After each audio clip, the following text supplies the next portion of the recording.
Welcome to this deep dive. We're tackling some really quite thought-provoking material you sent our way. Pietro Ubaldi's functional technique of God's law. That's right. Now, before anyone thinks this is purely, a religious chat, let's maybe reframe that a bit. Good idea. Think of it more like exploring a kind of practical blueprint Mm, for understanding the ups and downs of life and finding paths towards, well, growth. exactly. Our mission here is really to pull out the key insights from Ubaldi's work. Looking at it as a system, maybe, for understanding why we face certain challenges. And how we can potentially steer clear of those pitfalls. Ubaldi presents a theory with very, very tangible implications for how we live. At its heart, it seems to be about understanding where suffering comes from. Yes, the origins of suffering, and crucially, how to avoid creating those causes ourselves. Right, so this idea that if we grasp the roots of our own destiny, we can actually shape it. Become active participants, yeah. Shape a better future, that's central. Okay, so let's get into the core of it. Yeah. Ubaldi's framework, it draws from his earlier work, the system, right? It does, yes. And it centers on this fundamental law. And then he brings in these two, opposing forces. S, which stands for system. That represents order, harmony. You could think of it as the universe working right, maybe aligned with God. Okay, S is order. And then AS, the anti-system. That's the disorder, the resistance, the rebellion against that natural order. S and AS. Got it. We'll probably hear those terms quite a bit then. We will. Keep them in mind. And it's also important, Ubaldi talks about how, collective mental forms can influence groups. Based on shared stuff. Yeah. Like history or where they live. Exactly. History, geography, even their evolutionary level as a group, and how they might align around some central truth, maybe from a key thinker. But did that truth always stick? Well, that's the thing. He says its success really hinges on whether it resonates with the real needs and, frankly, the tastes of the masses. Does it actually connect? Interesting. So here's where it gets really intriguing for me. He talks about the fall, but not quite in the traditional religious sense, maybe. More like humanity shifting focus. Precisely. Shifting into a limited way of seeing reality, focusing just on the immediate, dimensions of space and time right in front of us. And this narrowed view, he argues, shapes our thinking. It does. It leads to these individual truths that are often, self-serving, possessive. Now we defend them fiercely against others. Exactly. Because our view is so restricted, it naturally creates separation, conflict. And Ubaldi contrasts this limited view with the spectrum of evolution, right? Yes, quite starkly. On one end, you have the involuted, those driven mostly by basic, maybe unconscious urges, survival first. Just getting by. Pretty much. And on the other end, the evolved, people consciously trying to speed up progress, growth. Even if it means going against what most people want or think. Even then, so you get this constant push and pull, just existing versus actively growing. Which leads to a really key point he makes, doesn't it? That actions we'd normally call negative can actually seem true from a certain developmental standpoint. Exactly. Like his example of a predator hunting. At that basic survival level, it's just what needs to happen. It's their reality. And this is crucial, that doesn't mean no consequences. Not at all. Ubaldi is crystal clear on that. It doesn't negate the consequences within the bigger picture, within the law. He gives some examples, right? Like savage stealing to survive. Yes, or the thief, or the cunning person manipulating others. From their limited viewpoint, maybe shaped by need or perceived advantage, it seems right to them. But the takeaway is, even if they're acting from their own level of understanding, they don't escape the larger results. And what he calls the maximum penalty isn't always immediate punishment. It's more like staying stuck. Exactly. Stagnation. Yeah. Remaining at that level in those circumstances with the suffering that goes with it. A self-imposed rut, you could say. Yeah. That really brings up a big question about truth itself, then. Ubaldi suggests that sometimes just having the numbers... The power of the majority, yeah. ...can dictate what society accepts as law or truth, even if it's not quite aligned with that deeper law. Right. Minority truths, even if more accurate, can get dismissed if they don't have the power to assert themselves. Truth becomes almost consensus-based. Which leads him to compare the spiritually evolving person with the masses.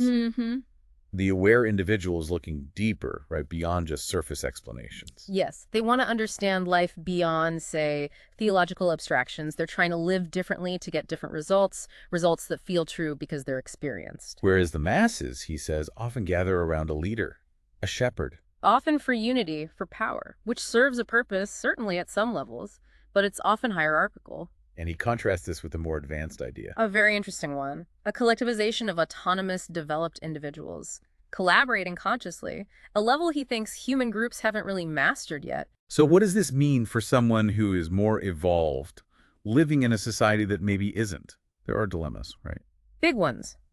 Trying to sincerely adapt to lower standards feels like regression. And hypocrisy, pretending, that's obviously not good either. Right. So he brings up a third option. Mm-hmm. Isolation.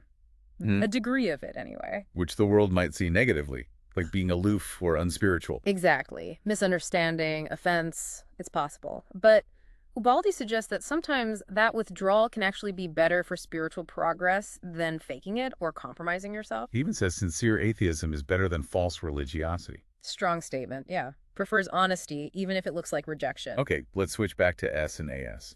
How do these forces interact? Ubaldi stresses that even when AS, the negative impulse, gets going, it can't ultimately win against S, the fundamental order. There's like a built-in correction. Yes, a corrective mechanism. Think of his analogy. Seeking happiness purely through worldly stuff. That leads to pain, he says. It leads to pain or dissatisfaction, yeah. But that pain isn't just punishment, it's a course correction. Nudging us back towards S, towards the law, away from AS's chaos. So living by the law isn't passive, it's actually the smart play. It's the most advantageous path for ultimate victory, for long-term well-being. That's his argument. Now, shifting gears a bit, Ubaldi gives us this historical view, society changing. Moving away from that medieval world warriors' religious power. Towards valuing production, consumption. Exactly. And what's really key here is the rise of the masses.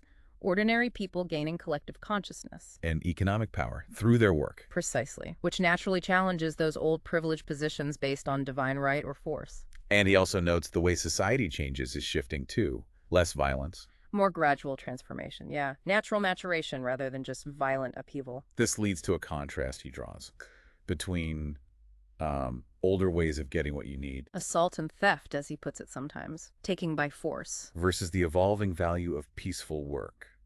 Production. Yes. And this challenges those old static ideas of property, inheritance, often backed by old laws. They're being replaced by more dynamic ideas based on contribution, social justice. Right. Even those old hierarchies, like servant-master, had a kind of balance in their time, he admits. But that's being disrupted now by the growing intelligence and organization of the masses. Looking forward, Ubaldi seems pretty optimistic about getting rid of poverty. He does. He suggests it's possible through, well, a mix of things. Population management, organized labor, social safety nets. But he also raises a caution, doesn't he, about modern focus on well-being. A really interesting point. He contrasts past hardship, where people might have clung to ideals, with today's focus on comfort. And asks if maybe focusing so much on well-being could weaken those ideals. It's a trade-off worth thinking about, definitely. Let's dig into this idea of technique he brings up. Yes, technique, the practical application of knowledge. He says it's becoming more powerful than the old structures, like the church or the military. That's his argument. The focus shifts from, say, saving the soul or heroic battles to the more tangible things, production, consumption, the material world. Exactly. That's where the energy is flowing, increasingly. Now, Ubaldi seems to revisit ideas sometimes. He repeats himself a bit. He addresses that. He sees it less as repetition and more as deepening the exploration. Like a spiral. A spiral, yeah. Circling back to the central thought, the law, but each time aiming for a higher level of understanding, getting closer to the divine, which he admits is ultimately beyond our full grasp. Which brings us back to why understanding this law is so important. Absolutely. Grasping the principles helps avoid the errors that cause suffering. And we can learn this through thinking, reflecting. Through mental effort, yes. Or through the school of hard knocks. The painful consequences of ignorance. Unfortunately, yes. That's often how it works. He also talks about why new ideas face resistance, right? The old ways feel safe, proven. New things threaten that security. But he sees a difference now. Less violent change. He distinguishes between past upheavals and the current trend towards more gradual, natural evolution and renewal. Less aggression. Then Ubaldi touches on a very basic human thing. The struggle for life itself. The biological imperative, yeah. He argues it often overshadows the search for higher truth. And in that context, even religions might focus more on protecting their own version of God. Potentially creating divisions, yes, rather than fostering a universal understanding. That's a risk he sees. This creates a tension, then, between the practical person focused on now. And the idealist, focused on a better future, maybe even beyond this life. And Ubaldi asks, where's the real value? Just here and now, or in long-term progress? He suggests a balance is best, using our worldly work as a means to a higher ideal, not getting lost in either extreme. Okay, let's really tackle this core concept. Destiny. How does Ubaldi see it? Well, crucially, it's not arbitrary fate. It's the trajectory, the natural unfolding of the forces within our personality. So who we are sets the path. Essentially, yes. He argues this trajectory is set at birth, based on our inherent qualities, our personal patrimony, he calls it. He uses that analogy of siblings, right? Same upbringing, different lives. Exactly. Same environment, maybe same education, but different destinies unfold because their inner inheritance, their core makeup, is different. So if you're on a bad path, the therapy is about changing those inner forces. Precisely. Realigning your trajectory so it clashes less with the law, so it's more harmonious. And what if you try to fight the law? Go against it? He paints a pretty stark picture, like driving your car head-on into traffic. Not going to end well. No. The law is the stronger force, the fundamental reality. Trying to break it just leads to painful crashes. It makes more sense to understand the flow and move with it. He describes a cycle, then, for errors and correction. 3 phases. Yes. Phase 1. Ignorance leads to error, just not knowing better. Phase 2. Experiencing the pain, the consequences. The direct result of the error, yes. Okay. And phase 3. Knowledge leads to correction. Understanding dawns, you change course. And this can take lifetimes. It can, absolutely. It's a long learning process sometimes. And he notes that getting away with bad stuff in phase 1 Can actually make things worse. It reinforces the negative path. Right. It strengthens the negative trajectory, potentially setting you up for a much bigger shock, a harder correction later on, like borrowing happiness at a terrible interest rate. He also uses that analogy of life as a lab, a chemical lab. Yeah, I like that one. Experiences are experiments. We learn through the reactions. And the subconscious records it all. Error equals pain. It registers the results, yeah. Forming those connections, guiding future actions, often below our conscious radar. Now, this might sound odd, but he even talks about the role of worse people. Paradoxical, isn't it? He suggests they can sometimes act as agents of correction. How so? For those who acted negatively before, the law, in its complex way of balancing things, might use these forces to restore equilibrium. It's intricate. He used that vivid image of the 2 cyclists to explain this better. Ah, yes. One coasting downhill easily, that's the path of error, AS. Feels good at the time, probably feels superior. While the other is sweating, pedaling uphill the hard work of evolution towards S, engaged in self-reflection. And the point is that the law teaches through the experience. Directly through experience, not just warnings. You feel the difference between the paths. And he keeps coming back to this idea. Once the trajectory is set, you follow it. Yes, the inevitability. The law functions automatically. You're bound to the path you've chosen. So that second phase, redemption, means facing the music. No escape. Fully experiencing the consequences of past errors. That's the corrective school. And our personality, he defines that as an organism of forces, qualities. Yes, and that organism determines the structure of your destiny. Align with the law, you attract good stuff. Oppose it, you attract trouble. And it just happens automatically. Once the choice is made, the impulse is given, yeah. The trajectory unfolds. That second phase is all about learning from those past errors, taking responsibility. But it's not totally blind fate, he says. We can understand it. He argues we can rationally predict and prepare for it, yes, by understanding the forces involved, the natural affinities, like knowing good attracts good, evil attracts evil. So ultimately, we reward or punish ourselves. Through the type of trajectory we choose, leading to those inevitable consequences, it's self-generated in a way. He even talks about a negativistic mind, someone who twists good into bad. Yeah, basically self-sabotage, leading to self-punishment because they misinterpret everything negatively. But overall, there's order, like planets in orbit. He uses that comparison.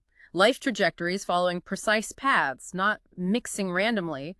There's an underlying orderliness. So understanding the law allows for a kind of rational futurology. That's the idea. Analyzing the forces lets you anticipate outcomes, like knowing an unskilled driver in traffic is heading for danger. And this understanding could lead to a new kind of morality.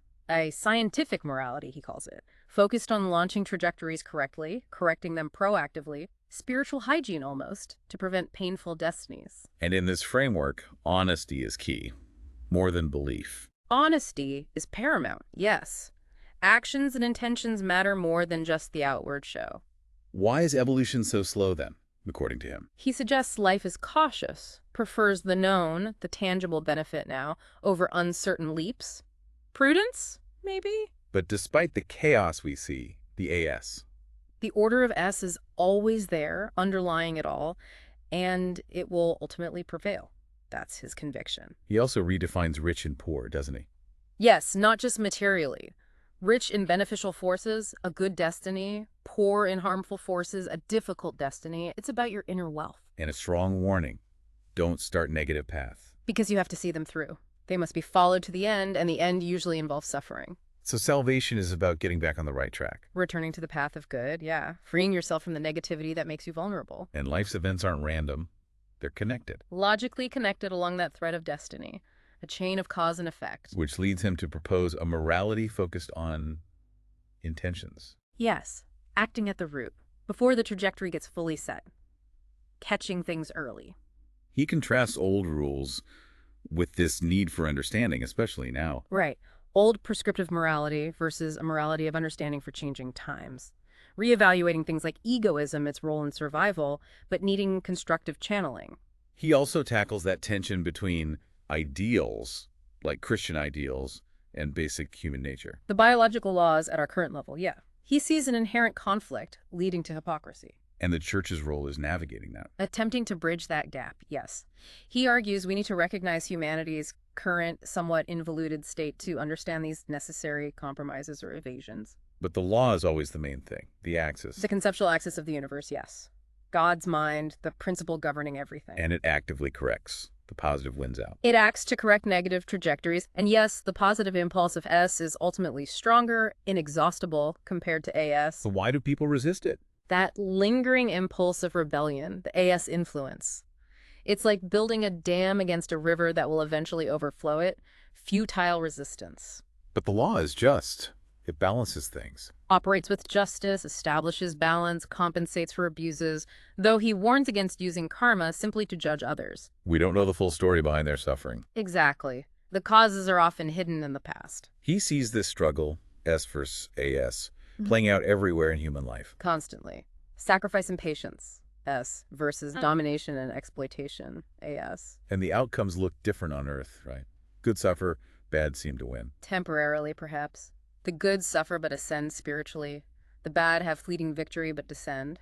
But eventually, evolution pulls even the negative upward. You can't cheat the law, basically. But trying to evade it through cunning is like trying to defy gravity. Pointless. He uses that quote about Christ being seen as defeated. Poor defeated one, yeah. To show how humanity often misunderstands true goodness, and trying to exploit that goodness to dodge justice just makes the eventual reckoning worse. Two dramas, he says.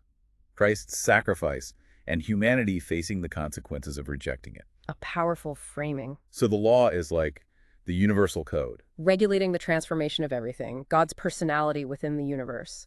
A universal road code for the journey from AS back to S. He uses that detailed bicycle analogy too, learning between two walls. Yes. Trial and error. You bump one wall, error. Feel the pain, consequence. Correct. Bump the other wall, feel that pain, and slowly learn to find the balance, the right path, and the law in the middle. And correcting big errors takes time, especially deep-rooted ones. A very long time, potentially, especially those coming from extreme opposition from deep within AS. He applies this to social issues too, like rich versus poor. Sees that historical antagonism as stemming from a lack of understanding and cooperation. AS at work. And it's hard to change these ingrained patterns. Very hard. The chains of cause and effect established trajectories are difficult to reverse. But ultimately, the law compels learning. Yes. Even the free and ignorant are eventually pushed by suffering to learn and understand it. It drives progress everywhere. So God as the law is unavoidable, even for atheists. That's his argument. You can deny a personal God, perhaps, but you can't deny the governing principles of the universe. The law is imminent. And spiritual progress is linked to other kinds. Absolutely. Intellectual, economic, scientific, technical, it's all interconnected. S isn't just heaven then, it's a state. A perfect organic state, yeah. Yeah. Unity, knowledge, harmony, what the universe is evolving towards. And the fall created this split.